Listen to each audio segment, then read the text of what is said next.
பிரியமானவர்களே, இயேசு கிறிஸ்துவின் நாமத்தில் உங்களுக்கு என் அன்பின் வாழ்த்துக்கள். நீங்க பார்க்கிறீங்கல்ல, அந்த பின்னால தெரிகிற அந்த நீர்வீழ்ச்சியானது அமெரிக்காவினுடைய நீர்வீழ்ச்சி, அமெரிக்கா தேசத்திலிருந்து விழுகிற நீர்வீழ்ச்சி.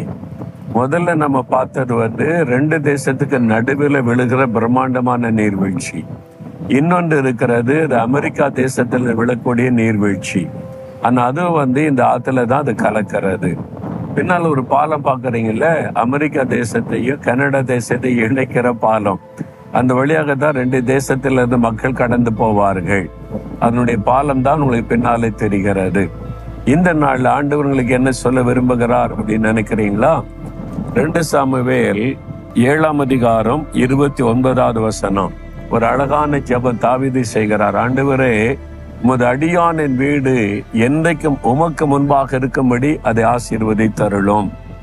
ஒரு வீடு கட்டும் போது அதை பிரதிஷ்டை பண்ணி ஜெபிக்க போதகர்களை அழைப்போல சபை மேய்ப்பர் அதை பிரதிஷ்டை பண்ணி ஆசீர்வதித்து ஜெபம் பண்ணுவாங்க.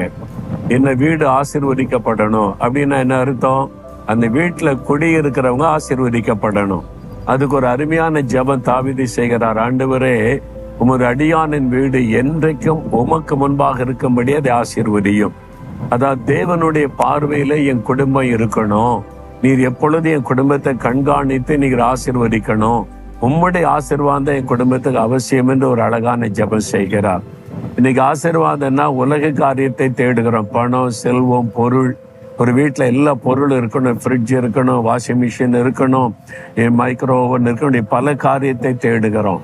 முக்கியமான ஆசீர்வாதம் என்ன? சமாதானம்.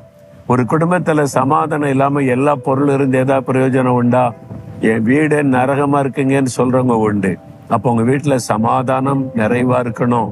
அதான் தேவனுடைய ஆசீர்வாதம்.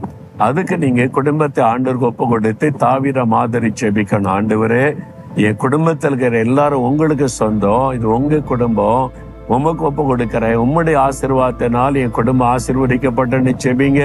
வீட்டுக்குள்ள சமாதானம் உண்டாகும், சந்தோஷம் உண்டாகும், செழிப்பு உண்டாகும், நிறைவான ஆசீர்வாதம் உண்டாகும். நீங்க தினமும் ஜெபிச்சு பாருங்க, ஜெபம் பண்ணுங்க. ஆண்டவரே, உம்முடைய அடியானின் வீடு, எங்களுடைய வீடு, எங்க குடும்பம் உமக்கு முன்பாக இருக்க முடியாது. என்றென்றைக்கும் நீர் ஆசீர்வதித்து அருளும். இயேசு கிறிஸ்துவின் நாமத்தில் ஜெபிக்கிறோம். ஆமேன், ஆமேன்.